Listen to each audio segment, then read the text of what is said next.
हर्षित landmark, सपनों का घर जैसा आप चाहते हैं हम बनाते हैं। 1, 2 एवं 3 BHK ready position flats. Call 9827321321। Vindhya की रेगांव सीट पर बीजेपी की बड़ी हार के बाद बीजेपी विधायक नारायण त्रिपाठी की नाराजगी खुलकर सामने आई है। उन्होंने कहा है कि अलग विंध्य प्रदेश के मुद्दे की वजह से रेगांव में बीजेपी की हार हुई है। साथ ही ये भी कहा है कि बीएसपी के चुनावी मैदान में न उतरने से फायदा कांग्रेस को मिला। इसके साथ ही उन्होंने अपनी ही पार्टी पर सवाल खड़े किए हैं।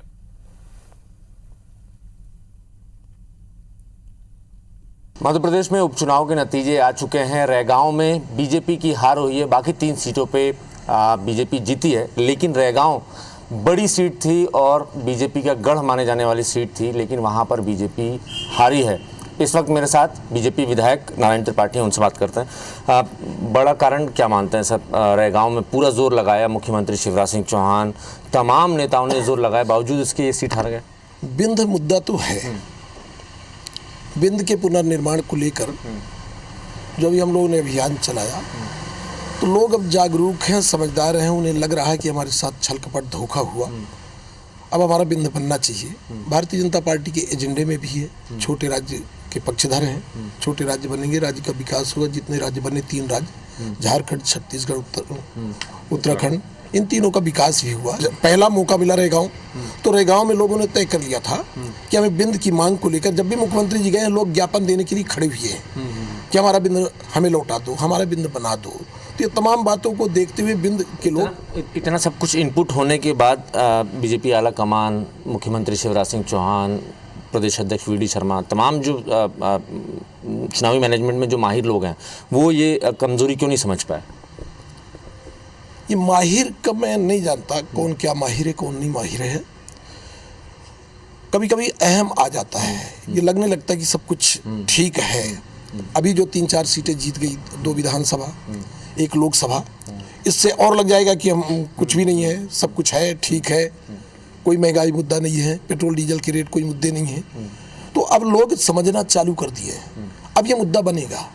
मुख्यमंत्री शिवराज सिंह चौहान ने जहां रात बिताई, छुइया वो जो गांव था, वहां की पोलिंग भी बीजेपी हारी है। लगातार मुख्यमंत्री शिवराज सिंह चौहान ट्रोल हो रहे थे इसको लेकर। छुटकी जनपद सदस्य, छुटकी कोल।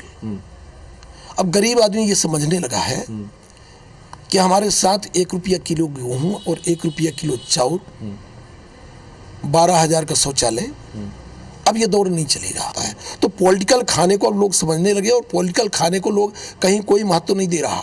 मीनू कहाँ बना, बनवाने वाला कौन है, खिलाने वाला कौन है? कोई बेचारी छुटकी कोल तो आमंत्रित की नहीं थी। 2023 में अगले विधानसभा चुनाव है। क्या लगता है सर, विंध्य प्रदेश एक बड़े एजेंडे के तौर पर रहेगा चुनाव में? हर हाल में विंध्य प्रदेश के पुनर्निर्माण की बात है। इसमें जिस तरह जैसा जो होता होगा, सब कुछ लगाया जाएगा और विंध्य के पुनर्निर्माण में पूरी ताकत लगाई जाएगी।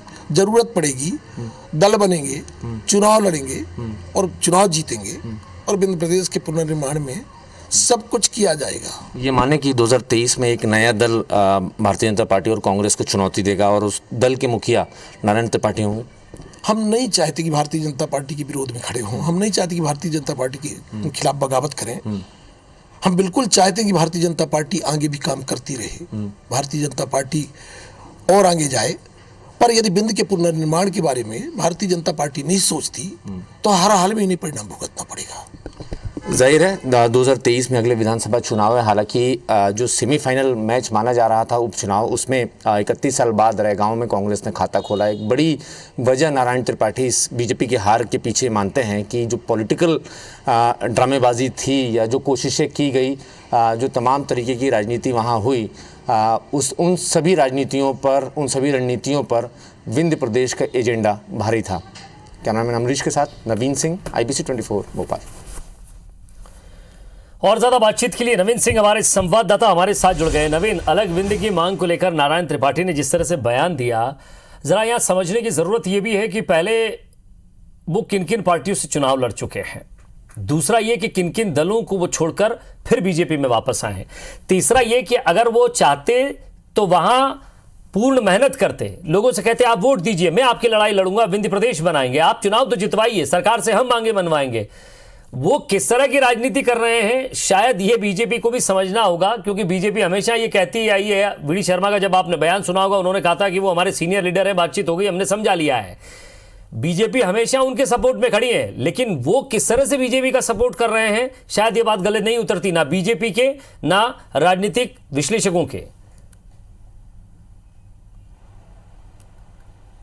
देखिए विजय, नारायण त्रिपाठी के जो तेवर हैं, नारायण त्रिपाठी की जो बयानबाजियां हैं, उससे बीजेपी बहुत अच्छे से वाकिफ़ है और ये कोई पहला मौका नहीं है जब नारायण त्रिपाठी ने इस तरीके से अपनी सरकार को घेरा हो।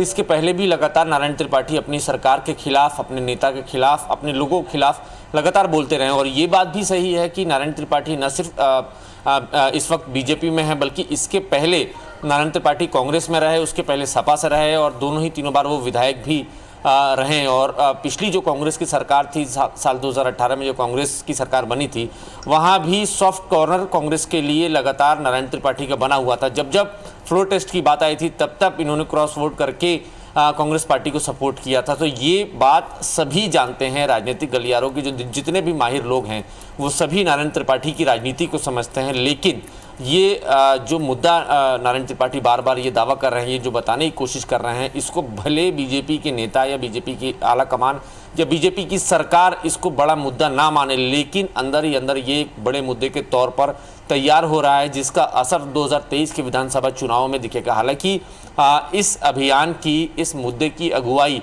नारायण त्रिपाठी कर रहे हैं, इसलिए शायद बीजेपी और कांग्रेस के कई सारे नेताओं ने इस अभियान से दूरी बना रखी है। लेकिन सिविल सोसाइटी को जगाने का जो काम नारायण त्रिपाठी कर रहे हैं, जो पब्लिक, जो एक मास को लगातार वो उनसे कनेक्ट कर रहे हैं, तो ये एक बड़ा नुकसान हो सकता है बीजेपी के लिए आने वाले 2023 के विधानसभा चुनाव में। हालांकि बीजेपी इस विषय को समझती है, इस विषय को जानती है। यही वजह है कि बीजेपी ने कुछ महीनों पहले ही गिरीश गौतम को वहाँ से विंध्य का प्रतिनिधित्व दिया, मध्य प्रदेश की विधानसभा का अध्यक्ष बनाया, स्पीकर बनाया। उसके बाद लगातार मुख्यमंत्री शिवराज सिंह चौहान ये कहते रहे कि हम उनके शिवराज सिंह चौहान के रहते हैं और भाजपा के रहते विंध्य की उपेक्षा नहीं होगी। चूँकि कुछ दिनों पहले तक लगातार नारायण त्रिपाठी और कई सारे कांग्रेस के नेता ये मुद्दा उठाते रहे कि विंध्य की उपेक्षा भारतीय जनता पार्टी की सरकार कर रही है, जबकि ऐसे समय जब विंध्य ने एक तगड़ा माइलेज बीजेपी को विधानसभा चुनाव में दिया था, उसके बाद भी बीजेपी के विधायकों की उपेक्षा और विंध्य की उपेक्षा पार्टी और सरकार कर रही है। तो यही वजह रही कि गिरीश गौतम को आखिरकार विधानसभा का अध्यक्ष बनाना पड़ा। लेकिन नारायण त्रिपाठी लगातार सक्रिय हैं, अपने एजेंडे को लेकर आगे बढ़ रहे हैं, लोगों के बीच जा रहे हैं। और सबसे बड़ी बात विजय कि नारायण त्रिपाठी छात्र शक्ति को मनाने की कोशिश कर रहे हैं। छात्र शक्ति के साथ लगातार वो संपर्क में हैं और उनकी कोशिश भी ये है कि 2023 के पहले ये आंदोलन खड़ा करके छात्रों के हवाले कर दिया जाए, ताकि कोई सी भी पार्टी हो, चाहे बीजेपी हो, कांग्रेस हो, दोनों को ही मजबूरन नारायण त्रिपाठी के सामने सरेंडर होना पड़े। नारायण त्रिपाठी की फिलहाल कोशिश कुछ ऐसे ही है। बातचीत में उन्होंने ये भी दावा किया है कि 2023 के पहले अगर बीजेपी या चलिए नवीन, सवाल ये है कि नारायण त्रिपाठी सिर्फ अपनी राजनीति चमकाने का काम कर रहे हैं या फिर अपने बयानों से बीजेपी को चमकाने का काम कर रहे हैं, यानी कि डराने का काम कर रहे हैं। सवाल ये है कि वो कब किसके पक्ष में खड़े रहेंगे ये कोई नहीं जानता, लेकिन एक मुद्दा जरूर वो लेके चल रहे हैं और वो है विंध्य प्रदेश।